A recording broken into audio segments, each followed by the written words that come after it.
मरियम, अब मुझसे नमाज के लिए हाथ नहीं उठाए जाते, मुझे खुद से घिन आती है। क्या हुआ जोया, ऐसी बातें क्यों कर रही हो? अल्लाह तो बहुत मेहरबान है। कैसी मेहरबानी, मैं एक धोखेबाज हूँ। पिछले हफ्ते ही तौबा की थी, रोई थी, और कल फिर वही गुनाह कर बैठी, वही गलती। अब किस मुंह से माफी मांगू? ऐसा लगता है मैं अल्लाह के साथ मजाक कर रही हूँ। अब बस, अब हिम्मत नहीं है।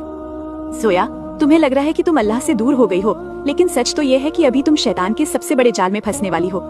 सुनो, एक बहुत गहरी हकीकत बताती हूँ। देखो, हम इंसान हैं, फरिश्ते नहीं। डॉक्टर इसरार अहमद साहब ने इस बात को बहुत खूबसूरती से समझाया है। वो कहते हैं कि एक इंसान तौबा करता है, लेकिन फिर हालात ऐसे बनते हैं, जज्बात ऐसे उभरते हैं कि वो अपने नफ्स यानी डिजायर्स पर काबू नहीं रख पाता और गुनाह हो जाता है। तो क्या वो हार मान ले? नहीं, बल्कि जैसे ही एहसास हो फिर तौबा करो, फिर गुनाह हो जाए फिर तौबा करो, करते रहो करते रहो।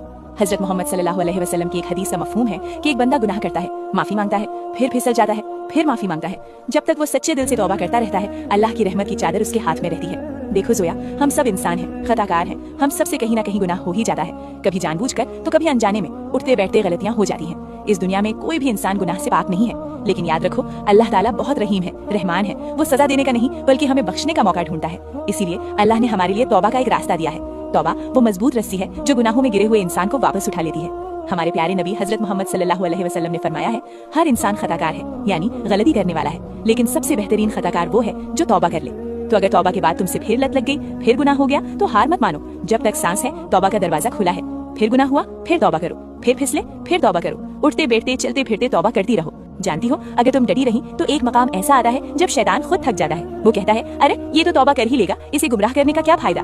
शैतान तुम्हें गुनाह करवाकर उतना खुश नहीं होता जितना तुम्हें तौबा से रोक कर खुश होता है। तो बस करती रहो तौबा। क्या पता तुम्हारी इसी तड़प को देखकर अल्लाह तुम्हें थाम ले और एक दिन वो गुनाह हमेशा के लिए तुमसे छूट जाए।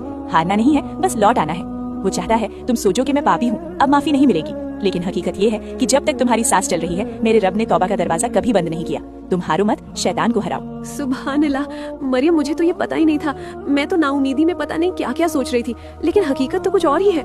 मैं फजूल में शैतान के वसवसों में आ रही थी। मैं अभी जा रही हूँ वुजू करने, और तौबा करूंगी, और हमेशा करती रहूंगी जब तक मेरा रब मुझे थाम नहीं लेता। बेशक, बिल्कुल सही बात है। अल्लाह की रहमत से कभी मायूस नहीं होना चाहिए। वो तो इंतजार करता है कि कब उसका बंदा पलट कर आए। जाओ, वजू करो और अपने रब को मना लो। और आप जो ये वीडियो देख रहे हैं, अगर आप भी इस मायूसी में हैं, तो याद रखिए, शैतान को जीतने मत दीजिए, अभी तौबा कीजिए। दोस्तों, अल्लाह हम सबको सच्ची तौबा करने और उस पर कायम रहने की तौफीक अता फरमाए। अगर आप दिल से चाहते हैं कि अल्लाह आपके तमाम पिछले गुनाह माफ कर दे, तो कमेंट्स में एक बार आमीन जरूर लिखें। क्या पता किसकी आमीन से हम सबकी बख्शिश हो जाए।